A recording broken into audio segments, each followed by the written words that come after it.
عجل. أعوذ بالله من الشيطان الرجيم. بسم الله الرحمن الرحيم. الحمد لله رب العالمين. الحمد لله كما هو أهله، والصلاة والسلام على أشرف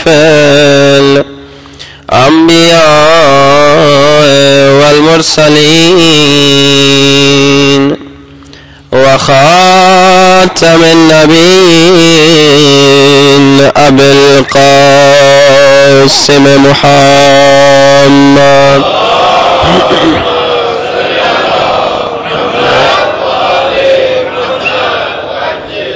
وللطيبين الطاهرين المعصومين. دعاء سرکار امام زمانہ سب میں. الہی عظم البلاء وبرح الخفا وانكشف الغطاء وانقطع الرجاء وزاقت الأرض ومنعت السماء وأنت المستعان وإليك المشتكى وعليك المعول في الشدة والرخاء. اللهم صل على محمد أولي الأمر الذين فرضت علينا طاعتهم وعرفتنا بذلك منزلتهم، ففرج عنا بحقهم فرجا عاجلا قريبا كلمح البصر أو أقرب. بلند آواز. يا محمد يا علي يا علي يا محمد يا علي يا علي يكفياني فإنكما كافيان وانصراني فإنكما ناصران. يا مولانا يا صاحب الزمان الغوث الغوث أدركني أدركني الساعة الساعة على جال على جال على جال. يا أرحم الراحمين بحق محمد وآله الطاهرين. صلوات.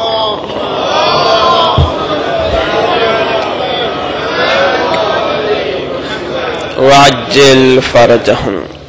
أما بعد، فقد قال الله تبارك وتعالى في كتابه المجيد: قد جاءكم من الله نور وكتاب مبين. اقبلن تعين صلوات. محمد وعجل فرجهم. اذان واجب الاحترام معزز سامعین، مسلسل گفتگو ہو رہی ہے کہ خالق نے نور بھیجا، کتاب بھیجی تاکہ ان کے وسیلے سے ہم سب کو ہدایت مل جائے. اور اذان محترم، اللہ کے رسول نے نور کے متعلق فرمایا، آپ کو یہ حدیث سنا چکا ہوں کہ اول ما خلق اللہ نوری، پھر فرمایا اول ما خلق اللہ العقل، پھر اول ما خلق اللہ العلم. یہاں تک تو 3 حدیثیں آپ سن چکے ہیں. آج ایک اور حدیث اللہ کے رسول نے فرمایا اول ما خلق اللہ القلم، اللہ نے سب سے قبل، سب سے پہلے قلم کو خلق کیا. تو یہاں تک تو بات سمجھ میں آئی کہ رسول عقل اول، رسول نور اول، رسول علم اول. لیکن قلم کیا ہے؟ تو علماء نے بتایا، عرفاء نے بتلایا، ائمہ اطہار نے بتلایا کہ قلم سے نکلا ہے علم. تو اول ما خلق اللہ القلم یعنی وہی گویا علم ہے. تو عزیزان محترم، علم کے متعلق اللہ سبحانہ و تعالی نے اتنا گفتگو کیا قرآن پاک میں، کہا کہ دیکھو علم ایک نور ہے جو ہر ایک کو نہیں ملتا، اسے ملتا ہے، اللہ اسے عطا کرتا ہے جس کا قلب پاک ہوتا ہے. اور عزیزان محترم، علم پر انشاءاللہ آج علم پر گفتگو کریں گے. علم کے متعلق قرآن میں کئی آیات ہیں، لیکن میں ابتدا میں ایک ہی آیت آپ کو سنا دوں اور پھر موضوع کو آگے لے چلے کہ اللہ قرآن پاک میں فرما رہا ہے کہ هل يستوي الذين يعلمون والذين لا يعلمون. توجہات کا طالب ہوں. اللہ کہہ رہا ہے اے میرے حبیب، اے میرے مصطفیٰ، اے میرے محبوب، میرا سوال یہ ہے کہ کیا جاہل اور عالم برابر ہو سکتے ہیں یا نہیں؟ عزیزان محترم، اللہ تو یہ کہہ رہا ہے قرآن پاک میں کہ هل يستوي الذين والذين لا يعلمون، هل يستوي الذين يعلمون والذين لا يعلمون. اللہ یہ کہہ رہا ہے کہ جاہل عالم کے برابر کھڑا نہیں ہو سکتا. تو اللہ یہ کیسے برداشت کرے گا کہ جاہل سامنے ہو اور عالم پیچھے ہو؟ اللہ یہ برداشت نہیں کر سکتا. کہہ رہا ہے کیا ہو سکتا ہے کہ جاہل عالم کے برابر میں کھڑا ہو جائے؟ یہ برداشت نہیں. تو یہ کیسے قبول کرے گا کہ جاہل آگے بڑھ جائے اور عالم پیچھے ہو؟ عزیزان محترم، میں نے کہا آج انشاءاللہ علم پر گفتگو کرنی ہے. اور علم کے متعلق میں نے آپ کو ابتدا ہی میں کہہ دیا قرآن کریم میں بہت آیات ہیں، بلکہ اللہ نے قرآن پاک میں یہ بتا دیا اے انسانوں دیکھو تم تو عام انسان ہو، میں اپنے نبیوں کی بات کر رہا ہوں، ولیوں کی بات کر رہا ہوں کہ جس کو بھی میں نے انتخاب کیا تو علم کی بنیاد پہ انتخاب کیا.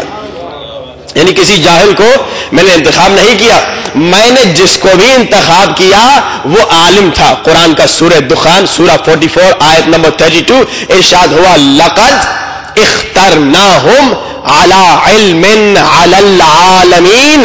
ہم نے جتنے نبیوں کو چنا تو سب کو علم کی بنیاد پہ چنا. اب آئیے قرآن پاک کی طرف چلتے ہیں. قرآن میں اللہ رسول کو علم دے رہا ہے، نبی کو علم دے رہا ہے. ایک ایک نبی کو دیکھیے. سورہ بقرہ میں چند انبیاء کا نام لوں گا. سورہ بقرہ حضرت آدم کا قصہ، قرآن کا دوسرا سورہ 31ویں آیت. اللہ نے کہا کہ وَعَلَّمَ آدَمَ الْأَسْمَاءَ كُلَّهَا، ہم نے آدم کو بھی علم دیا، علم اسما دیا. پھر آگے چلے سورہ مبارک کہف 18واں سورہ 65ویں آیت ارشاد ہوا حضرت خضر کے متعلق کہ وَعَلَّمْنَاهُ مِن لَدُنَّا عِلْمًا، کہ ہم نے خضر کو علم لدنی دیا. پھر اور آگے بڑھے حضرت عیسیٰ کے متعلق قرآن کا 5واں سورہ سورہ مائدہ آیت نمبر 110 میں کہا اِذْ عَلَّمْتُكَ الْكِتَابَ وَالْحِکْمَةَ وَالتَّوْرَاةَ وَالْإِنجِیلَ. عیسیٰ ہم نے تجھے کتاب کا علم دیا، توریت کا علم دیا، انجیل کا علم دیا. پھر اور آگے بڑھے پھر حضرت داؤد کے متعلق کہا 21واں سورہ سورہ انبیاء آیت نمبر 80 میں کہا وَعَلَّمْنَاهُ صَنْعَةَ لَبُوسٍ، ہم نے داؤد کو بھی علم دیا، زرع بنانے کا علم دیا. دیکھیے اللہ مسلسل علم دیتا جا رہا ہے، لیکن سوال یہ ہے کہ علم کہاں پر دیا؟ چند لمحوں کے لیے آپ کی خاص توجہات کا اللہ علم دے رہا ہے نا. مسلسل قرآن کی آیات میں ارشاد ہوا, سورہ بقرہ میں, پھر سورہ کہف میں, پھر سورہ مائدہ میں, پھر سورہ انبیاء میں, کہ میں علم دیتا جا رہا ہوں, میں علم دیتا جا رہا ہوں. آدم کو علم دیا, نوح کو علم دیا, ابراہیم کو علم دیا, عیسیٰ کو علم دیا, زکریا کو علم دیا, لیکن کہاں دیا؟ عجیب مرحلے فکر کی طرف آپ سب کو لے جانا چاہتا ہوں. خاص توجہات کا طالب ہوں. اللہ علم دے رہا ہے مگر کہاں دے رہا ہے؟ تو بتایا کسی کو علم دیا اس کے باپ کے گھر میں, ابراہیم کو علم دیا حضرت تارخ کے گھر میں, عیسیٰ کو علم دیا حضرت زکریا کے گھر میں, اسی طرح حضرت موسیٰ کو علم دیا حضرت عمران کے گھر میں. یعنی جو جہاں جہاں پر پیدا ہو رہا ہے اس کو وہی سے علم دے رہا ہے. تو اب جو خدا کے گھر میں پیدا ہوگا, اللہ سب کو علم دے رہا ہے. کسی کو اس کے باپ کے گھر میں دیا, کسی کو عمران کے گھر میں دیا, کسی کو زکریا کے گھر میں دیا, کسی کو تارخ کے, یعنی جو جہاں پیدا ہوا اسے وہیں پر علم دیا. تو اب جو خود خدا کے گھر میں آئے گا وہ مدینۃ العلم کا دروازہ ہوگا. صلوات پڑھیے نا بآواز بلند. محمد والے وعجل فرجهم, یقیناً وہ باب العلم ہوگا. اچھا, لیکن اللہ نے جب مسلسل علم دیا, آدم کو علم دیا, علم اسما دیا, علم منطق الطیر دیا, اور ذرا بنانے کا علم دیا, علم لدنی دیا, مسلسل علم دیتا گیا, آخری منزل جب پہنچی, یعنی جب ہمارے رسول پہنچے تو وہاں پر کہا وَعَلَّمَكَ مَا لَمْ تَكُنْ تَعْلَمْ, حبیب ہم نے تجھے ہر وہ علم دے دیا جس کا تجھے علم نہ تھا. توجہ زان محترم, یعنی ہر علم دے دیا کائنات کا. اب کوئی ایسا علم نہیں رہا جو تیرے پاس نہ ہو. تو جب اللہ یہ کہہ دے کہ وَعَلَّمَكَ مَا لَمْ تَكُنْ تَعْلَمْ, ہم نے ہر وہ علم دے دیا جو تیرے پاس نہیں تھا, تو مصطفیٰ کو حق ہے کہ کہے انا مدینۃ العلم. ہاں بھائی, انا مدینۃ العلم کہنے کا رائٹ تو ہے نا, کیونکہ ہر علم آ گیا, ہر نالج آ گئی. لیکن یہ جملہ کمپلیٹ کیجئے, انا مدینۃ العلم وعلی بابھا. اچھا, اب آپ کہیں گے جملہ تو بڑا پیارا ہے, لیکن پرانے زمانے میں آپ جانتے ہیں شہروں میں دروازے ہوتے تھے. اب میں آپ کی خاص توجہات کا تعلیم دیکھوں کون میرے ساتھ چل رہا ہے. پرانے زمانوں میں شہروں میں دروازے ہوتے تھے, لیکن آج ہے کوئی ایسا شہر جس میں دروازہ ہو؟ ہم نے تو نہیں دیکھا. اگر آپ کو معلوم ہو تو بتا دیجیے گا. آج کل شہروں میں دروازے نہیں ہوتے, لیکن اذان محترم رسول نے کیا کہا, انا مدینۃ العلم وعلی بابھا. شہروں میں آج تو دروازہ نہیں, لیکن گھروں میں تو دروازے ہوتے ہیں نا. توجہات کا تعلیم ہوں. اب دیکھو کون سمجھتا ہے, گھروں میں تو دروازے ہوتے ہیں نا, گھروں میں دروازے ہوتے ہیں. اب سوال یہ ہے, اگر میرا گھر یہاں پر ہے, کیا دروازہ 4 کلومیٹر کے فاصلے پہ ہوگا؟ توجہ نہیں فرما رہے اذان محترم. یہاں میرا گھر ہے تو وہیں پر میرا در ہوگا, جہاں گھر ہے وہیں پر در ہے. اللہ کے رسول نے کہا انا مدینۃ العلم وعلی بابھا, میں علم کا شہر ہوں, علی اس کا دروازہ. شہر میں اور دروازے میں فصل نہیں ہوتا, بلا فصل ہوتا ہے. بھائی جہاں گھر ہوگا وہیں در ہوگا, جہاں شہر ہوگا وہیں دروازہ ہوگا. شہر میں اور دروازے میں فاصلہ نہیں ہوتا. اب بلند ترین بھی صلوات محمد آلے وعجل فر. اچھا جی, اب اللہ کے رسول نے یہ تو کہہ دیا کہ علی تو باب مدینۃ العلم, لیکن اب دیکھیے میرے مولا کا کمال کہ میرے مولا نے ایک جملہ کہا اور ویسی ہی آیت قرآن پاک میں اللہ نے سنا دی. توجہات کا تعلیم ہوں, کیونکہ میں پہلے سنا چکا ہوں کہ اللہ کے رسول یہ کہہ چکے ہیں کہ علی مع القرآن والقرآن مع علی, علی قرآن کے ساتھ قرآن, علی کے ساتھ علی, قرآن جیسا قرآن علی جیسا. لیکن اب دیکھیے اللہ نے قرآن پاک میں یہ آیت میں کل آپ کو سنا چکا ہوں, سورہ مبارکہ نحل میں 16ویں سورہ میں آیت 43 میں کہا فاسألوا اہل الذکر ان کنتم لا تعلمون. فاسألوا کیا مطلب؟ جو چاہو پوچھو. فاسألوا جو چاہو پوچھو. اور میرے مولا علی کا جملہ سلونی سلونی, جو چاہو پوچھو. ہاں بھائی, قرآن کہہ رہا ہے فاسألوا جو چاہو پوچھو, مولا کہہ رہے ہیں سلونی جو چاہو پوچھو. اچھا, یہ سلونی جو ہے نا یہ کوئی معمولی جملہ نہیں, توجہ رکھیے گا. میرے مولا کے بعد بڑے لوگوں نے دعویٰ کیا اور ممبر میں بیٹھے اور سلونی کا دعویٰ کر دیا. کسی نے پوچھ لیا ہاں بھائی مکڑی کی انتری ہوتی ہے کہ نہیں؟